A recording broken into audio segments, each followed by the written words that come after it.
Good evening, ladies and germs. Welcome back for another episode of Conservative Beer Reviews. Today, we're going to be reviewing Pyxis from White Elm Brewing Company out of Lincoln, Nebraska.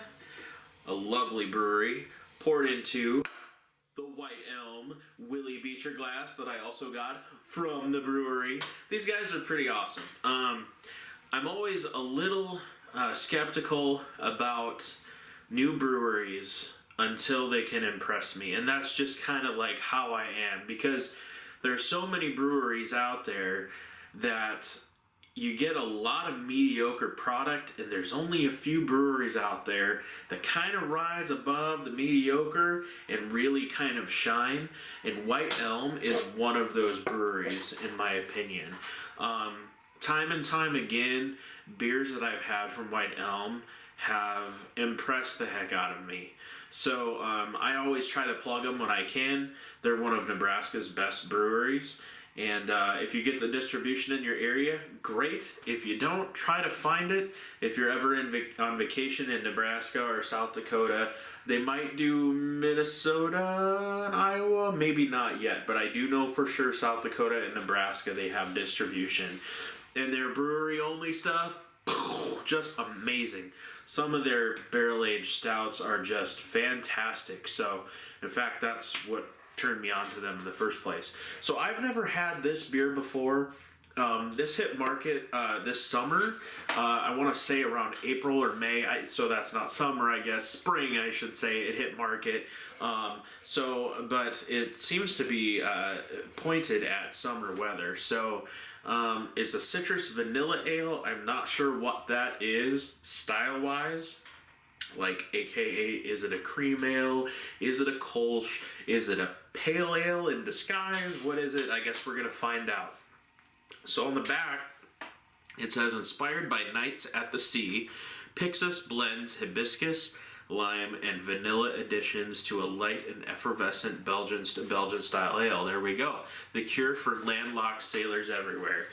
So if I had to go ahead and just shoot for the moon on this, I would guess that this is going to be a Belgian style single ale. So I forget what they call that, and not many people make them, because you got the doubles, the triples, and the quads, and there's the term is escaping me right now, but I'm assuming that this is what this is going to be. So go ahead and crack the cap.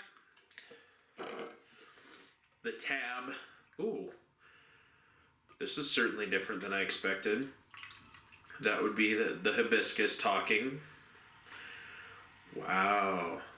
And already the room is just exploding with aroma right now. I've got this wonderful garden-like aroma. It's fresh and floral and semi-fruity, semi-sweet. It just, this whole room. So we've got kind of a pinkish, peachish color. Definitely due to the hibiscus.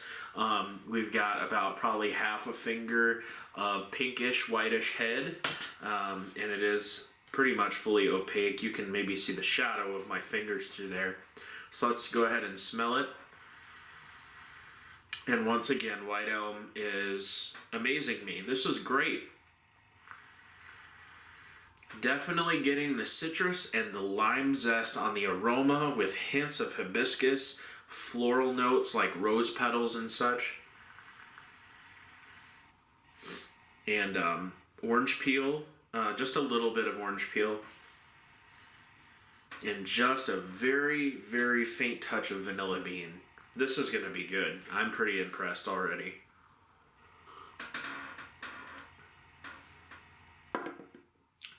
I take it back. That is a little bland, at least compared to the aroma. I was expecting a huge sweet burst of fruitiness, but it does have layers of complexity, which I like. So we're starting out like right away with just a little bit of like chalk dust, like, you know, your teachers, I'm dating myself, but your teachers would have you clap out the chalk erasers, and sometimes you would inhale some, so you get a little bit of the chalk. a lot of club soda. So if you've ever drank club soda straight, you know there's a slight taste to it. It's not totally tasteless. It has this sort of almost sodium-like club soda type of thing.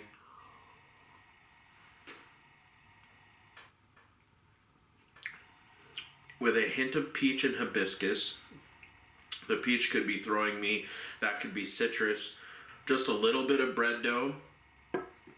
And then a finish of biscuit and cracker. So we've got chalk, club soda, hibiscus, peach, like peach rings a little bit.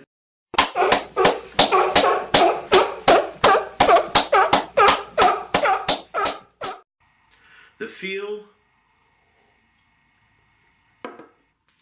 very crisp and very dry. So about perfect for a hot summer day. There's almost zero residual hop oils or bitterness. And it just has, there's almost kind of like a doughy, like biscuit thing going on, like on the palate too, like flour. It's weird. Like they obviously didn't like throw biscuits in there, but they maybe used biscuit malt, which kind of imparts that flavor and feel. But man, that's interesting.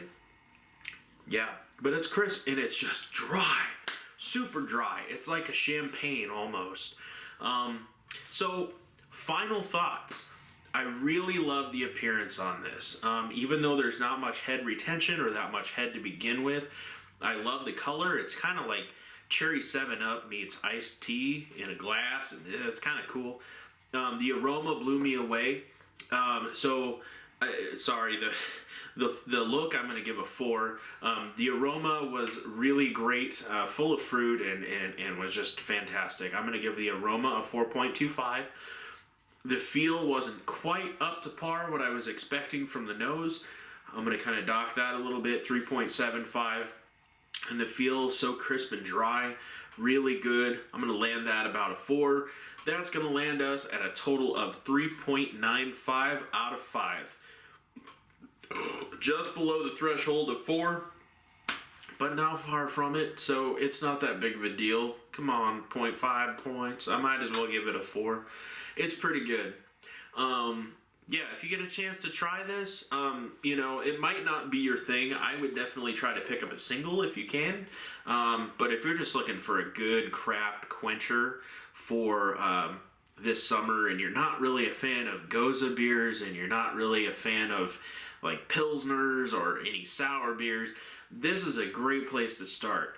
It's almost kind of like a Saison, but it's more in line with that Belgian single Patters beer. That's what that's called, the Belgian single Patters beer.